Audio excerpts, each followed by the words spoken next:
Salut mes petits poulitos, j'espère que vous allez bien, j'espère que vous avez la pêche, que votre fin d'année se passe bien, que Noël approche à grands pas, donc j'espère que les préparatifs se passent bien, que votre année a été...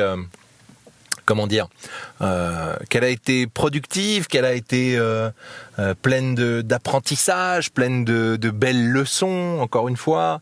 Moi, j'ai l'habitude de dire en fin d'année, le 31 décembre particulièrement, j'ai l'habitude de dire, si on m'avait dit que mon année se passerait comme ça, j'y aurais pas cru. Et honnêtement, cette année, ça se confirme encore. C'est-à-dire que honnêtement, entre tout, et notamment pour moi, le gros événement de cette année, c'est l'arrivée de ma fille. Ma fille qui est donc née le 29 octobre et qui est juste magnifique, qui est juste beaucoup trop chou, sincèrement. Et c'est vrai que ça a été ça a été la grosse révolution de cette année pour ma part. Donc voilà. En tout cas, c'est vraiment c'est une philosophie que j'ai abordée depuis une quinzaine d'années. Vraiment, j'ai l'habitude de dire en fin d'année, si on m'avait dit que mon année se passerait comme ça, j'y aurais pas cru. Et je peux vous assurer que, on connaît bien l'impact du mental sur la matière. Je peux vous assurer que chaque année, j'ai des surprises. Vraiment, chaque année, j'ai des surprises, j'ai des trucs qui se passent, qui sont juste extraordinaires, quoi. À chaque fois, parce que je pense que le fait d'avoir cette espèce de mantra là chaque année fait que je finis par créer une réalité où chaque année je suis surpris, je suis émerveillé, je suis bousculé des fois. Alors des fois c'est plus ou moins confortable, on va pas se mentir, bien sûr, mais de toute façon pour progresser, il faut si on veut être dans la progression, dans l'évolution permanente, de toute façon, il faut être un peu bousculé. Donc, il y a forcément un moment donné où c'est un peu moins confortable, mais voilà, ça nous génère quand même de belles surprises, de belles perspectives, et ça, c'est quand même très très chouette. Voilà. Bref, ce petit mot sur cette fin d'année qui approche à grands pas, parce que certains disent ouais mais on s'en fout, c'est juste une date, machin, etc. On en fait un truc commercial, que ce soit de Noël ou du passage du Nouvel An, etc., etc. Oui, alors c'est bien sûr qu'il y a un truc qui est très commercial, mais l'être humain a toujours eu besoin de rituels. Toujours. Le simple fait, même nos journées sont organisées autour du rituel. Le fait de se lever, toujours du même pied ou quasiment, d'enchaîner, une fois qu'on est sorti du lit, on enchaîne avec telle tâche. Pour certains, c'est faire sa toilette, s'habiller, se brosser les dents, etc., etc. Ensuite, pour enchaîner avec le petit déjeuner, ensuite pour enchaîner avec tel truc. Pour d'autres, c'est autre chose. Bref, certains se lèvent du lit, certains sont même pas levés de leur lit, qui prennent un carnet dans lequel ils notent une liste de 3, 5, 10 gratitudes pour leur journée. D'autres encore ont d'autres rituels. Bref, notre vie est organisée autour du rituel. Le passage à la nouvelle année est un rituel comme un autre, et c'est un rituel qui est pas des moindres quand même, parce que c'est souvent là où alors on parle des bonnes des nouvelles résolutions, vous savez, les bonnes résolutions de la nouvelle année, et fondamentalement, la plupart des gens ne tiennent pas leurs résolutions. Ça, c'est pas le débat. Effectivement, on a tous, que ce soit personnellement ou on a tous vu d'autres gens dire allez, cette année, machin, je me remets au sport. Ils disent ça le 1er janvier, et le 21 janvier, ils arrêtent déjà d'aller faire du sport. Mais le fait est que il y a quand même une dynamique. Et c'est ça surtout qu'il faut souligner, c'est l'élan et la dynamique qu'il y a à chaque nouvelle année, de dire ok, je sais ce qu'il faudrait que j'améliore dans ma vie.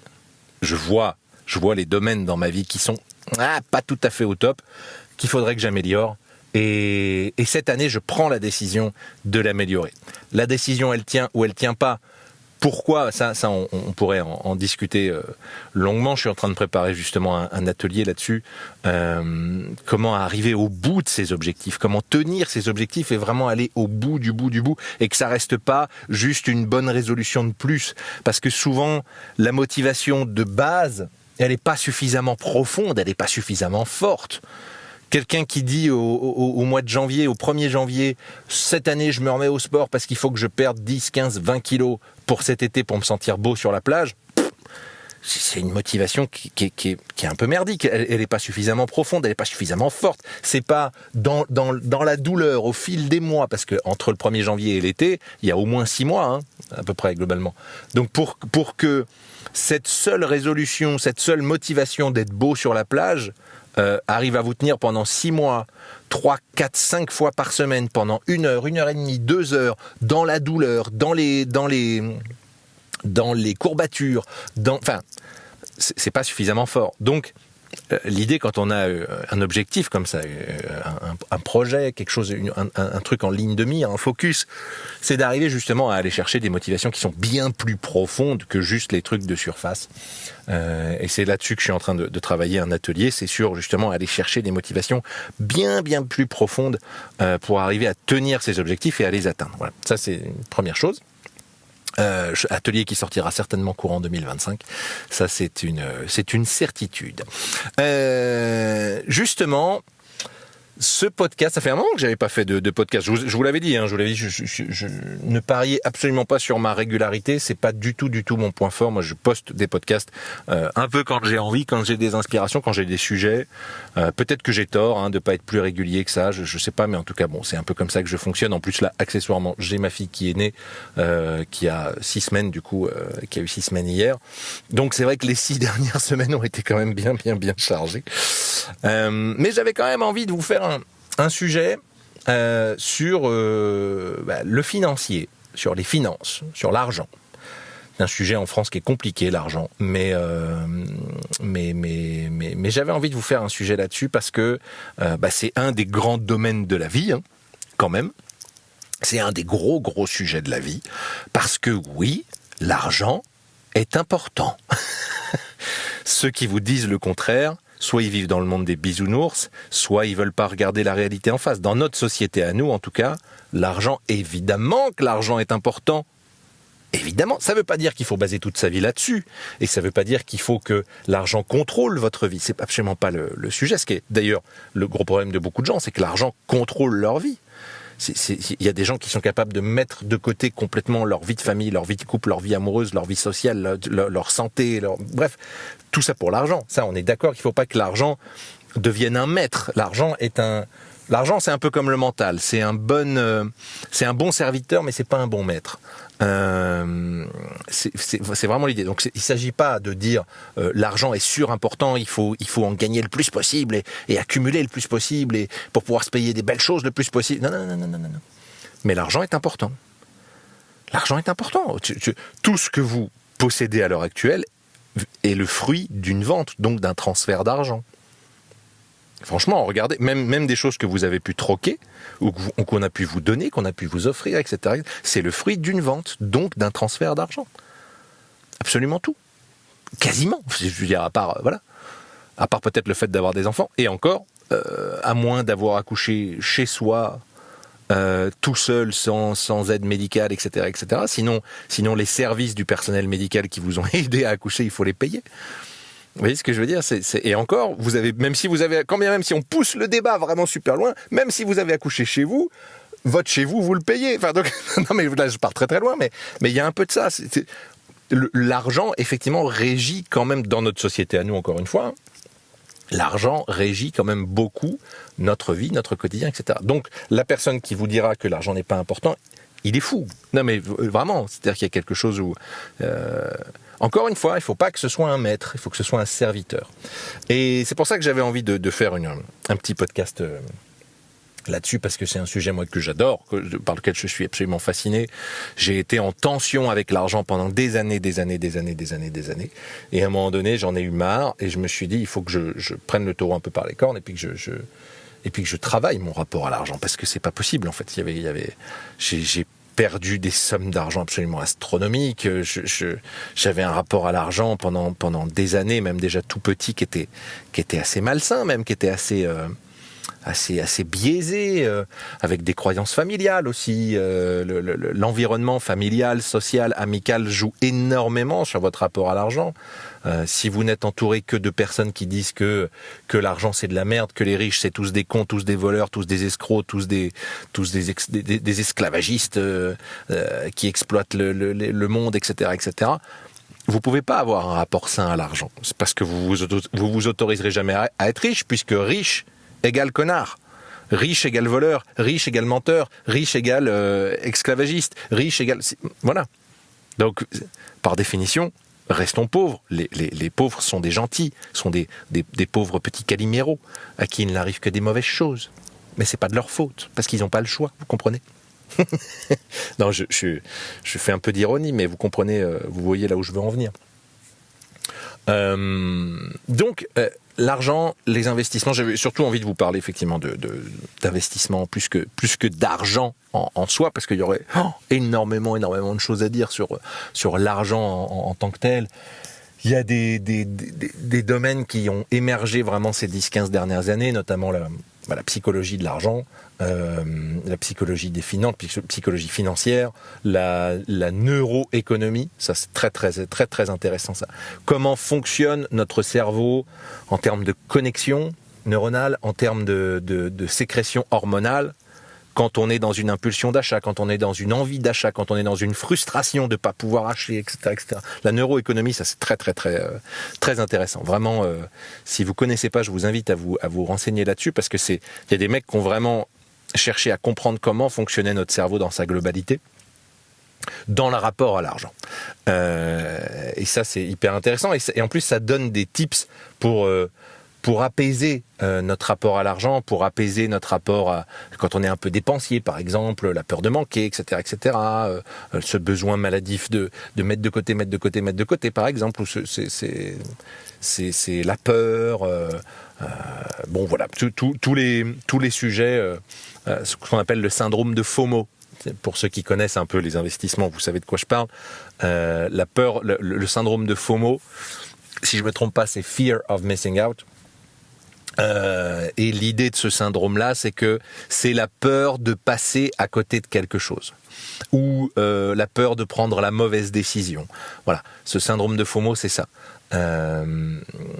Et on va en reparler, parce que je vais vous parler d'un sujet d'actualité. Et c'est hyper intéressant, en réalité, c'est hyper intéressant. Alors, pourquoi j'avais envie de vous faire ce sujet-là? Parce que en ce moment, les crypto-monnaies montent en flèche de chez flèche. C'est-à-dire que le Bitcoin, qui était à 16 000 $ il y a 1 an et demi, 2 ans, aujourd'hui a dépassé les 100 000 $. Et je vois énormément de gens s'exciter comme des fous sur les réseaux sociaux. Je vois même des grandes institutions qui dénigraient complètement le Bitcoin il y a encore 1 an, dire ça y est, machin, le Bitcoin peut tout à fait dans l'avenir être une alternative plausible à un système monétaire, le Bitcoin c'est le nouvel or numérique, le Bitcoin c'est formidable, c'est nani, c'est nanou, c'est nana, c'est nanet. Oui, moi, si vous me suivez, vous savez que personnellement, j'investis en crypto-monnaie, j'investis en bourse, j'investis dans l'or, j'investis dans différentes choses.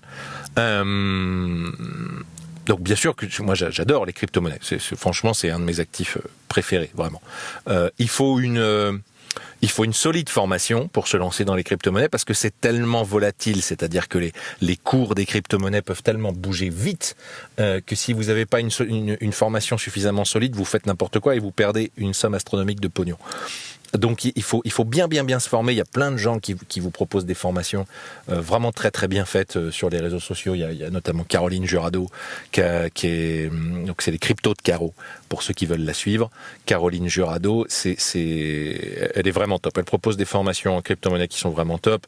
Il y a Rachel Finance aussi qui elle couple bourse et crypto-monnaie.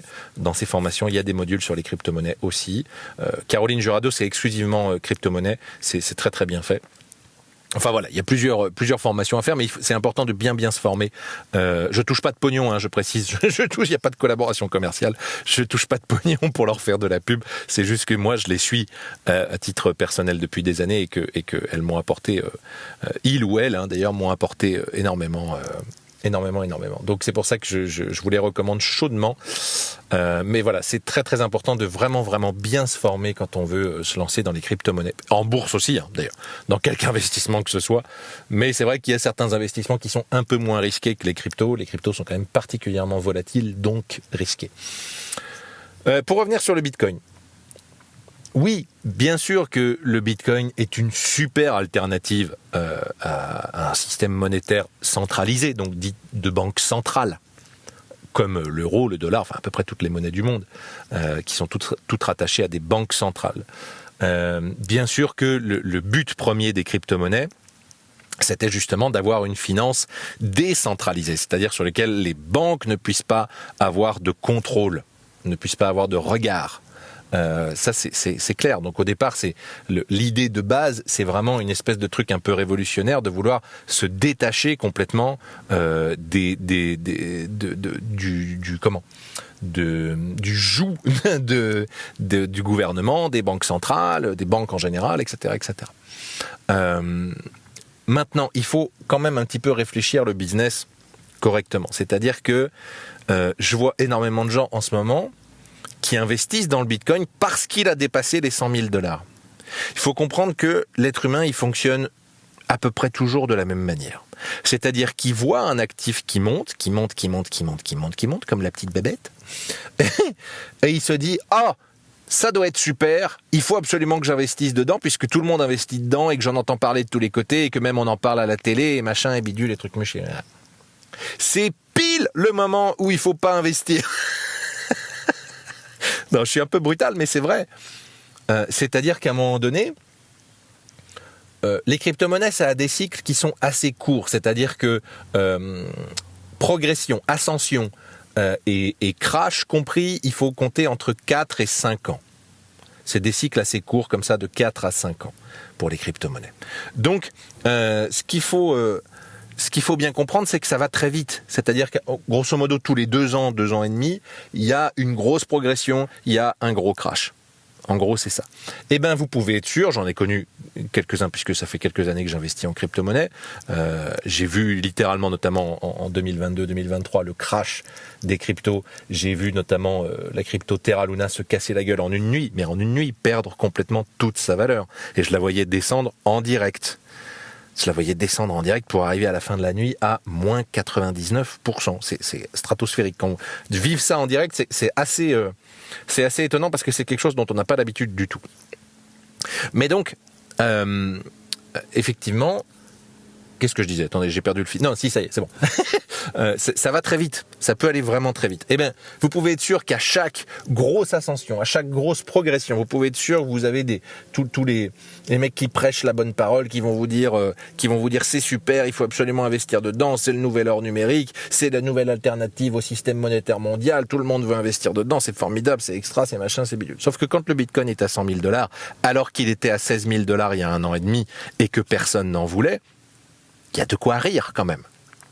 Donc à un moment donné, voilà, c'est le syndrome, on est typiquement dans le syndrome de FOMO, c'est-à-dire la peur de passer à côté d'une opportunité. Ah, et si le Bitcoin monte à 200 ou 300 ou 400 ou 500 000 $, t'imagines ? Là, il est à 100 000, ça veut dire que je pourrais faire 1 x 2 x 3 x 4 x 5. Mais tu l'aurais déjà fait si tu avais investi quand le Bitcoin était à 16 000 $ il y a 1 an et demi. Moi, je me rappelle très très bien avoir dit à mon père, il y a 1 an et demi, quand le Bitcoin était à 20 000 $, 16 000 $, 20 000 $, je me souviens lui avoir dit, papa, c'est maintenant qu'il faut investir dans le Bitcoin. Parce que dans 1 an et demi, il aura monté et il aura monté sévère. Oui, mais je sais pas, je vais attendre un peu, parce que là, c'est pas sûr, imagine, il chute encore, il descend, machin. Mais c'est pas grave, papa, s'il continue à descendre, t'en rachèteras. Parce que c'est la logique de n'importe quel investisseur un peu averti, c'est d'acheter quand c'est bas, pour faire descendre le prix moyen de ton investissement. C'est de la logique. C'est le même principe que les soldes. Quand vous allez faire les soldes dans les magasins, vous y allez justement parce que les prix sont bas, parce que vous l'achetez à moins 20, moins 30, moins 50, moins 70% des fois. Et bien c'est la même chose en investissement. Il faut acheter quand les prix sont bas. Acheter quand tout le monde en veut, quand le prix flambe et qu'il y a une énorme progression, c'est absolument pas le but. Il faut acheter quand les prix sont bas. Voilà. Ça paraît tout con comme notion, mais je vous jure que c'est absolument capital. Achetez quand c'est bas, vendez quand c'est haut. C'est Warren Buffett, je crois, qui avait l'habitude de dire une phrase: achetez quand personne n'en veut et vendez quand tout le monde est avare. Je ne sais plus quel mot il utilisait, mais en gros c'est ça. L'idée c'est d'acheter quand personne ne veut de l'actif et vendez quand tout le monde en veut. C'est ça l'idée. Donc, personne n'en voulait il y a 1 an et demi, 2 ans du Bitcoin, quand il était à 16 000 $. Tout le monde disait, qu'est-ce que c'est que cette merde, machin, le Bitcoin va se cracher, le Bitcoin c'est de la merde. Les grandes institutions comme la Fed aux États-Unis ou la Banque centrale disaient, le Bitcoin ça vaut absolument rien. Le gouvernement disait, le Bitcoin ne sera jamais une alternative au système monétaire mondial. Aujourd'hui, ils sont tous en train de se poser la question de savoir s'ils vont pas faire des réserves en Bitcoin. Donc ils me font quand même tous profondément marrer.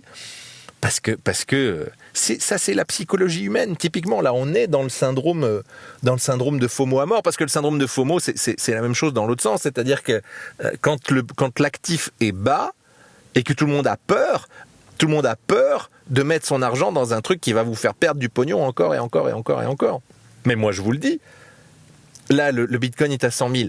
S'il monte à 120, 150, peut-être même 200, qui sait, l'année prochaine. S'il monte à 200, mais s'il redescend à 16 000 $, je vous le dis, moi je me fais des réserves de bâtard.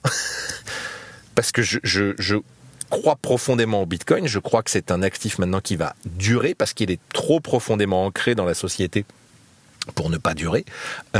Donc moi je vous le dis, au plus le Bitcoin va descendre, au plus je vais en acheter. C'est clair. Et ça fait 2 ans que j'ai des gens qui me demandent quand est-ce que c'est le bon moment pour acheter du Bitcoin. Quand il y a 1 an et demi, 2 ans, je leur disais, même 1 an, je leur disais, c'est un peu maintenant. L'année dernière, je disais aux gens, c'est maintenant. Si tu veux acheter du Bitcoin, c'est maintenant, parce qu'après, ça va grimper. Donc, c'est maintenant le bon moment, en fait. Et que tout le monde me disait, ah ouais, mais je sais pas, il a pas l'air très stable. Ah non, c'est sûr que le Bitcoin, il est pas stable. C'est clair et net. Un Bitcoin, ça peut perdre 8%, 10%, 15%, 20% en une nuit. Ça, c'est une évidence, bien sûr. Mais ça n'empêche que sur le long terme, on voit quand même bien les résultats. À un moment donné, pour un truc qui était à 8 $ il y a 10 ans, voilà, quelque part, on a compris le concept, quoi. Donc et maintenant ils sont tous là à me dire du coup je t'ai écouté, j'ai acheté du Bitcoin. Tu l'as acheté quand? Je l'ai acheté il y a 2 mois là. Ouais, mais il y a 2 mois c'est mieux que rien, mais ça sert à rien. Enfin, ça sert à rien.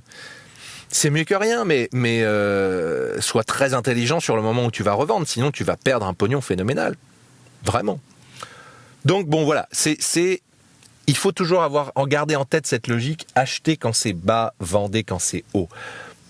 C'est pas encore tout à fait le moment de vendre, honnêtement, pour avoir des outils d'analyse assez précis qui disent, voilà, qui regardent l'état du marché, etc., la capitalisation du marché et toutes ces choses. C'est pas encore tout à fait le moment de vendre, mais c'est vraiment, à mon avis, c'est le dernier carat pour acheter, quoi.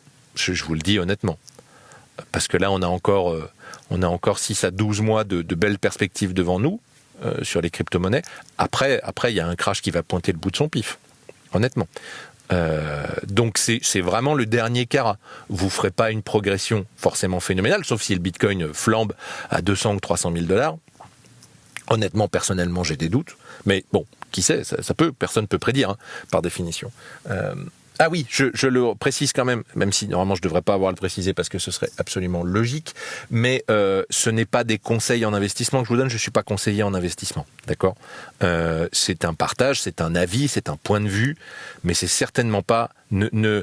N'allez pas prendre des décisions et poser des actions et après venir me voir en disant « Ouais, mais tu conseillais de faire ci ou de faire ça. » Non. Moi, je conseille rien du tout.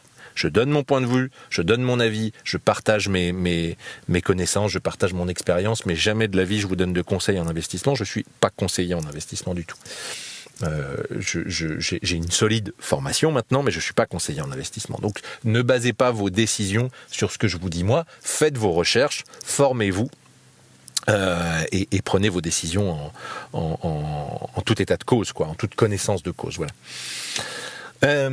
Ceci étant dit, voilà. Donc effectivement, la logique, et ça c'est valable pour les crypto-monnaies, mais c'est valable un peu pour n'importe quel investissement. Achetez quand c'est bas, vendez quand c'est haut. Oui, ça fait peur d'acheter du Bitcoin quand il est à 16 000 $, parce que tu te dis, est-ce que je prends la bonne décision ou pas ?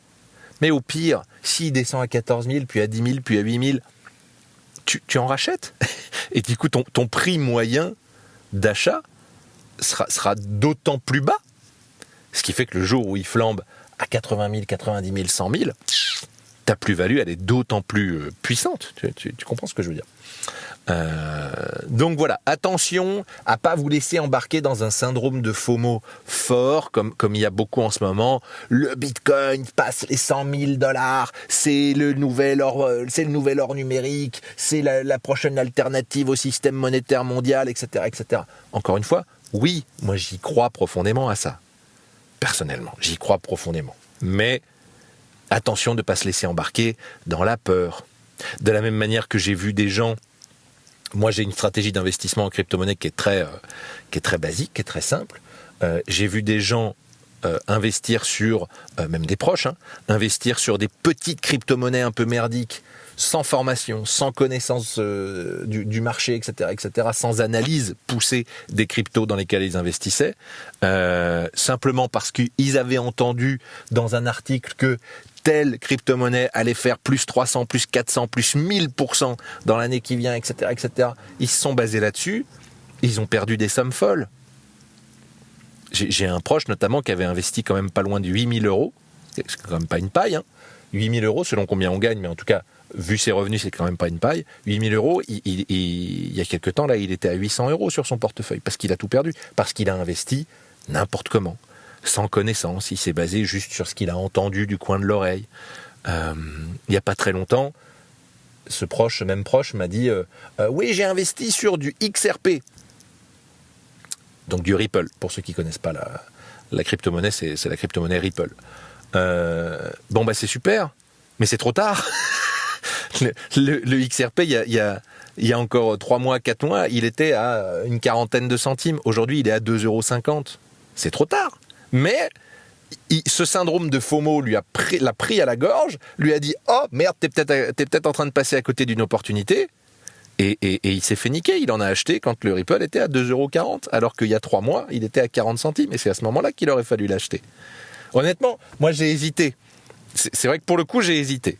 Ripple, je me suis fait avoir. J'ai été le premier à me faire avoir. Parce qu'il y a 5-6 mois, il valait absolument que dalle, le Ripple. Et j'ai hésité à me dire, qu'est-ce que je fais ? Je l'achète pas, je l'achète pas. Bon, là, j'ai vu qu'il était parti en flèche. Pourtant, quelque part, je le savais parce que j'avais des sources d'informations qui me disaient, le Ripple va grimper en flèche. Donc, quelque part, je le savais. Là-dessus, clairement, cette année, je me suis fait avoir. J'aurais pu l'acheter il y a 6 mois pour une bouchée de pain et le revendre aujourd'hui ou même dans quelques temps, et faire un x4, x5, x6 et plus, quoi. Voilà. Mais du coup, je vais pas l'acheter maintenant. C'est pas la logique. C'est pas grave, j'ai raté le train. C'est pas grave, je vais attendre qu'il redescende. J'en rachèterai quand il aura bien descendu pour voir une belle progression au prochain cycle. C'est pas très grave. Encore une fois, c'est des cycles qui sont pas très longs. Les cycles de crypto-monnaie, 4-5 ans, c'est pas très long comme perspective d'investissement. On n'est pas comme sur de l'immobilier à 10 ans, 15 ans, 20 ans, 30 ans. Donc si vous ratez un train, attendez, vous emballez pas, prenez pas la peur tout de suite, vous laissez pas embarquer par ce syndrome de FOMO, attendez le prochain train, c'est pas dramatique. Vraiment, voilà. C'est ce que je voulais dire sur les crypto-monnaies parce que ça me paraissait absolument capital étant donné que c'est quand même un sujet d'actualité. Qu'est-ce que je pourrais vous dire d'autre ? La bourse, même chose, on est exactement sur la même logique, à part que la bourse, alors tout dépend de votre objectif. C'est ça aussi. Il faut bien définir son objectif d'investissement. Quel que soit l'actif dans lequel vous investissez, il faut bien définir son objectif d'investissement. L'objectif d'investissement en crypto-monnaie, encore une fois, n'est pas le même que en bourse, quand vous achetez de l'or, quand vous achetez de l'immobilier, etc., etc. Parce qu'on peut être sur des objectifs d'investissement beaucoup plus courts. Avec, vous fixez un montant maximum auquel vous revendez, un montant minimum auquel vous achetez, etc., etc. Enfin voilà, vous balisez un peu votre chemin et vous vous fixez un objectif d'investissement en termes de temps assez précis. Mais c'est vrai que voilà, crypto-monnaie, ça peut être des objectifs d'investissement beaucoup plus courts. La bourse, tout dépend de votre objectif. Il y en a par exemple qui investissent en bourse pour se faire des compléments de revenus avec des dividendes. Il y en a qui veulent se faire une retraite. Il y en a qui veulent investir pour leurs enfants. Il y en a qui veulent investir pour un voyage. Bon, soit vous avez une solide formation encore une fois, et ça peut être chouette, ça peut être cool. Parce que du coup vous pouvez aller chercher des produits un petit peu plus techniques. Si vous n'avez pas de formation vraiment solide, bon, déjà, honnêtement, formez-vous. Prenez le temps de vous former. Ça, c'est quel que soit l'actif sur lequel vous voulez investir, prenez le temps de vous former un minimum, quand même un minimum, vraiment. Sur la bourse. Encore une fois, Rachel Finance, c'est vraiment super les formations qu'elle propose. Il y a aussi Boursogramme, c'est mon ami Joe de Boursogramme qui propose des formations qui sont super sur la gestion de budget, la bourse, etc., etc. Vous pouvez les retrouver sur les réseaux sociaux un peu partout, etc., etc. Formez-vous quand même un minimum avant d'investir sur quoi que ce soit. Sans dire de vouloir devenir trader à New York, etc., etc., hein, mais quand même un minimum. La bourse, on peut aller taper sur des horizons d'investissement bien plus longs. 15, 20, 25, 30 ans, 40 ans même. Et ça nous permet quand même une flexibilité un peu plus souple. Dans le sens où, vous vous doutez bien, quand vous investissez sur un truc pendant 30 ans, vous allez connaître des hausses, mais vous allez connaître des crashs. Et c'est pas très grave. Encore une fois, il faut pas se laisser embarquer par la peur, par ce syndrome de FOMO. C'est pas très grave. Investissez, par exemple, quand on n'a pas de connaissances de trading ultra poussées, pour investir en bourse facilement, pour monsieur et madame tout le monde, c'est investir sur ce qu'on appelle des ETF. Des ETF en bourse, c'est des paniers d'actions.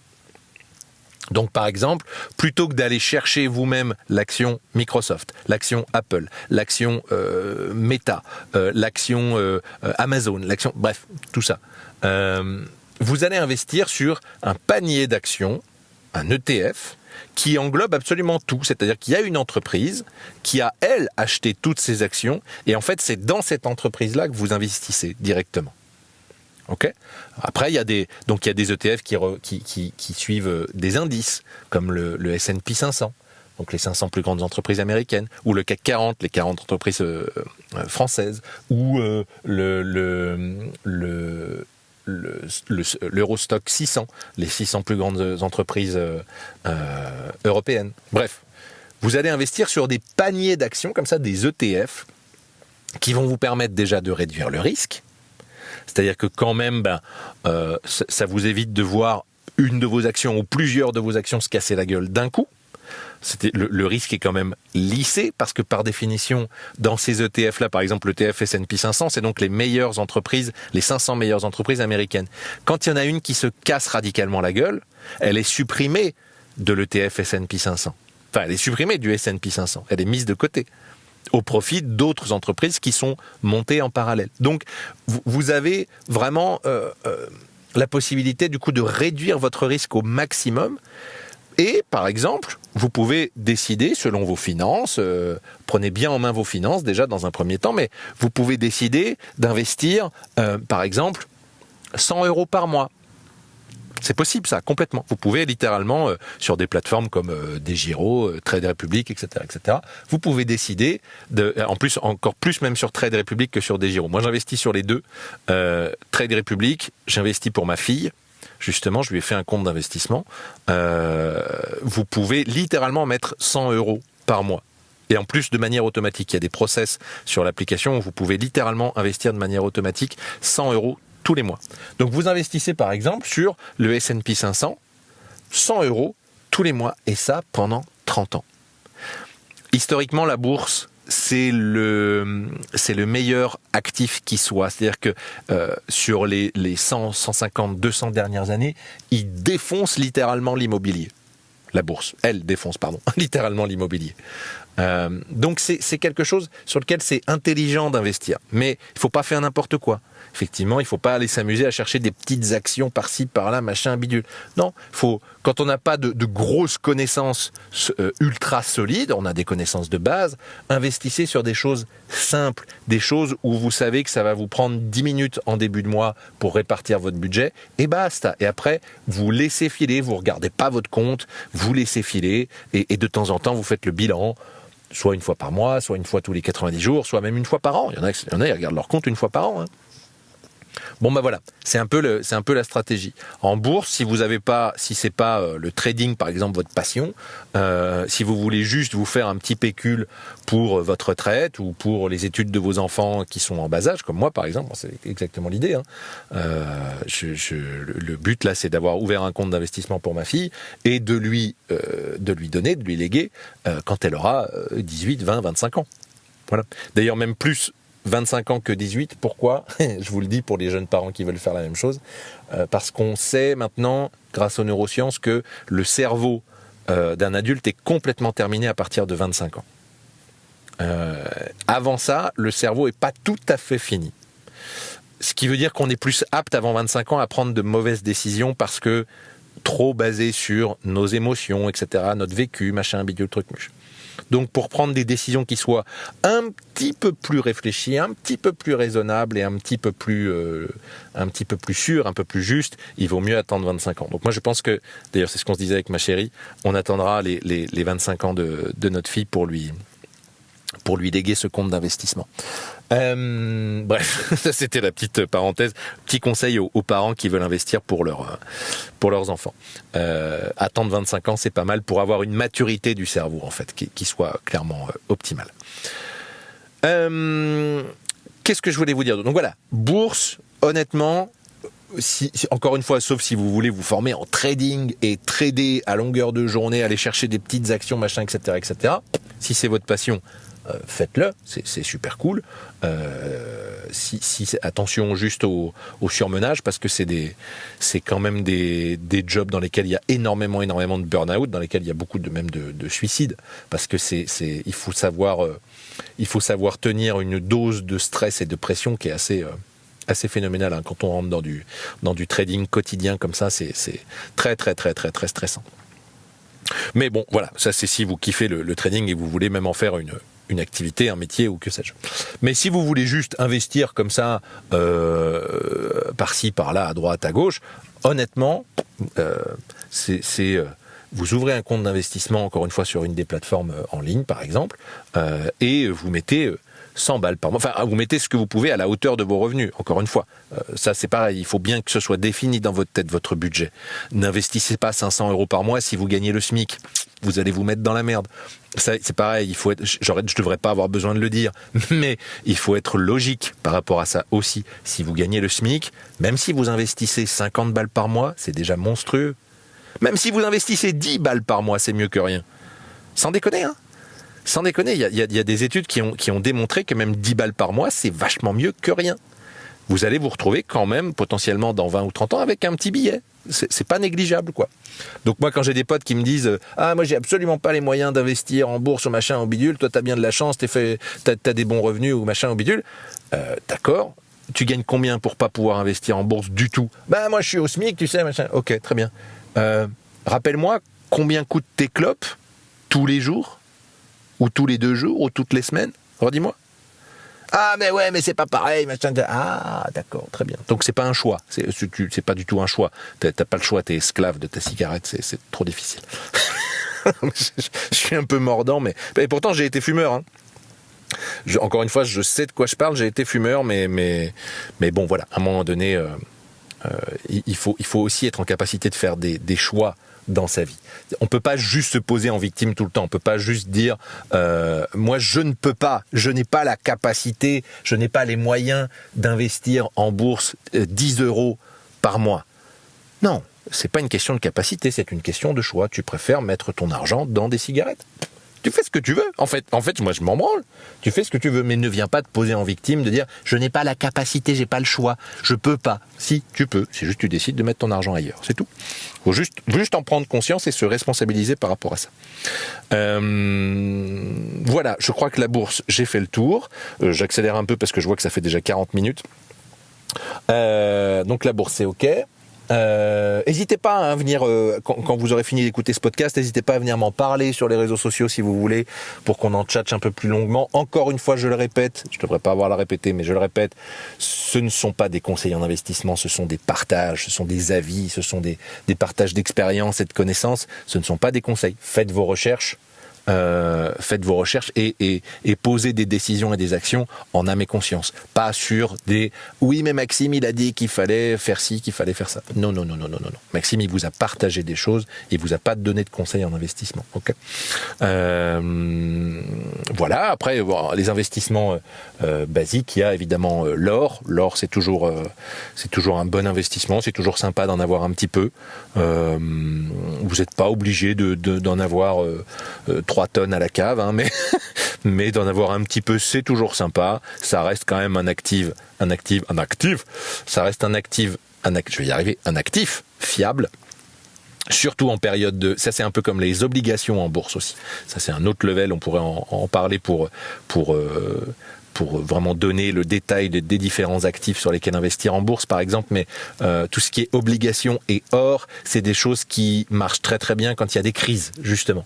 Je referai un podcast sur le portefeuille un peu idéal de monsieur et madame tout le monde, qui soit bien diversifié pour pouvoir avoir de la croissance en période de croissance par définition, et quand même pour avoir le moins de pertes possible, voire de la croissance, parce qu'il y en a qui y arrivent, en période de crise. Et tout ce qui est hors obligation, en général en période de crise, c'est chouette, c'est des actifs sur lesquels on peut compter. Donc l'or, c'est toujours sympa, et l'immobilier, bien sûr, qui est l'actif basique, qui est l'actif de base, on va dire. Voilà. Petit bémol, cela dit, sur l'immobilier. Et après, je m'arrêterai là. Petit bémol sur l'immobilier. Attention, parce que la classe moyenne, monsieur et madame tout le monde comme vous et moi, on a été éduqués à investir dans notre résidence principale le plus tôt possible, le plus vite possible. C'est pas forcément la meilleure stratégie. Il faut juste se méfier un petit peu par rapport à ça. C'est toujours bien d'avoir sa résidence principale achetée. Mais par exemple, il y a des conseillers en investissement qui conseillent plutôt d'investir dans de l'immobilier locatif d'abord, avant d'acheter sa résidence principale. C'est-à-dire qu'il y a de plus en plus de conseillers, même en gestion de patrimoine, etc., qui conseillent à un jeune d'investir dans l'immobilier locatif, c'est-à-dire vraiment de l'investissement pur, que ce soit les garages, les appartements, peu importe, hein, mais même un jeune qui n'a pas beaucoup de moyens, il peut très bien acheter un garage. Voilà, il va le payer entre 15 et 25 000 euros selon la région, et il va avoir un locataire, voilà, tous les mois. En plus, le garage, ce qui est pas mal, c'est que il y a des mecs qui se sont spécialisés là-dedans quand même, les garages, parce que il y a tellement peu de risques, peu de gestion, peu d'entretien, etc., que c'est quand même le bon plan, hein, les garages. Mais voilà, il y a de plus en plus de conseillers qui disent, pour le coup, si vous n'avez pas encore acheté votre résidence principale, peut-être prenez le temps d'investir dans l'immobilier locatif d'abord, c'est-à-dire d'investir dans des biens que vous allez mettre en location. Vous allez avoir des locataires qui vous payent un loyer tous les mois, etc., parce qu'après, le risque étant que si vous achetez votre résidence principale d'abord, ça risque un peu de niquer votre taux d'endettement, etc., et que ce soit plus compliqué finalement après d'acheter des biens pour les mettre en location. Donc, bon, c'est pareil, il faut bien se former, il y a différentes stratégies à adopter, et il faut bien se renseigner, bien se former.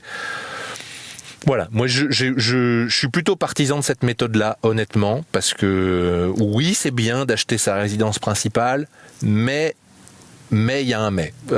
C'est-à-dire que quand même, quand vous avez fait le calcul des charges que ça vous coûte tous les mois, de ne serait-ce que l'entretien de votre maison, le fait de vivre dans votre maison, etc., je sais pas vraiment si on y gagne un pognon fou, en définitive, à moins d'avoir fait vraiment une super occasion et de la revendre pile au bon moment.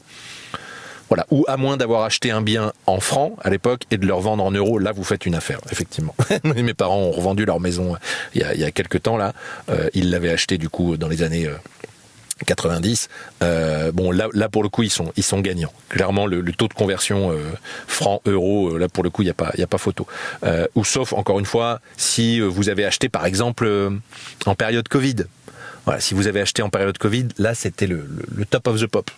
Vraiment, et là pour le coup, si vous revendez au bon moment sur un marché haussier, sur un marché haut, Là, pour le coup, vous avez moyen de faire des affaires avec votre résidence principale. Sinon, bon, c'est un calcul à faire. Il faut bien calculer votre affaire pour être sûr que vous y gagnez. Parce que sinon, moi j'ai plein de gens qui me disent « Ouais, mais j'ai acheté ma maison pour me faire ma retraite. » D'accord, mais donc, quand tu seras à la retraite et que tu revendras ta maison, comment tu vas te loger ? Eh bien, je me servirai de la vente de ma maison pour m'acheter mon nouveau bien. D'accord, donc finalement, tu n'auras pas tellement d'argent. En plus, je veux dire, parce que l'argent de ta maison te servira à acheter ta nouvelle maison. Donc, tu n'auras pas de ce qu'on appelle de cash flow, le flux de trésorerie. Tu n'auras pas beaucoup plus à investir que juste de changer de maison, en fait. Voilà, c'est une logique qui est très classe moyenne. La classe moyenne est vraiment éduquée dans cette logique-là d'investir dans sa résidence principale pour se faire sa retraite. Oui et non.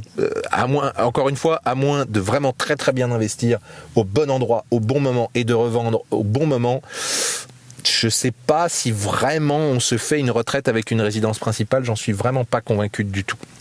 Moi, en tout cas, de ce que je vois de mes parents, ils se font pas une retraite en ayant vendu leur résidence principale. Puisqu'encore une fois, du coup, ça leur a servi à payer leur nouvelle maison. Donc finalement, il n'y a pas non plus un flux de trésorerie, un cash flow qui est phénoménal. L'investissement locatif immobilier, ça c'est autre chose. C'est un autre domaine, c'est un autre domaine de l'immobilier. Et ça, pour le coup, oui, il y a moyen de se faire du cash flow, du flux de trésorerie et de se faire des revenus passifs, par définition, ce qu'on appelle des revenus passifs. Voilà, j'ai terminé après 3 quarts d'heure, un long podcast aujourd'hui. J'espère que ça vous a plu. Et puis ben voilà, je crois à peu près avoir fait le tour. Je check un peu dans ma tête vite fait avant de vous laisser. J'avais surtout envie de mettre l'accent sur les crypto-monnaies parce que c'est vraiment le sujet du moment, les crypto-monnaies, avec le Bitcoin qui grimpe, notamment depuis l'élection de Donald Trump. Et ça va pas s'arrêter tout de suite, parce que 2025 s'annonce plutôt chouette pour les crypto-monnaies. Voilà, encore une fois, vous laissez pas embarquer dans ce syndrome de FOMO qui peut avoir peur de passer à côté d'une occasion, etc., etc. Formez-vous, renseignez-vous bien, et prenez vos décisions en âme et conscience. Ne suivez jamais juste les conseils d'un tel ou d'un tel, que ce soit moi ou un autre. Formez-vous, lisez des livres, faites des formations, faites des ateliers pour vraiment savoir de quoi vous parlez avant d'investir. Ça, c'est très important. Voilà, je vous embrasse, merci beaucoup d'avoir écouté ce podcast jusqu'au bout. N'hésitez pas à venir tchatcher avec moi sur les réseaux sociaux, ça me fera très plaisir de pouvoir partager et échanger avec vous. N'hésitez pas à noter ce podcast aussi sur les différentes plateformes selon où vous l'écoutez. Et puis je vous embrasse, passez de très belles fêtes de fin d'année, passez de très beaux moments avec vos familles et vos proches, vos amis, etc. Amusez-vous, prenez soin de vous, et je vous dis à très vite. Ciao, bonne fête de fin d'année à tous, joyeux Noël, bonne année et à très vite. Ciao.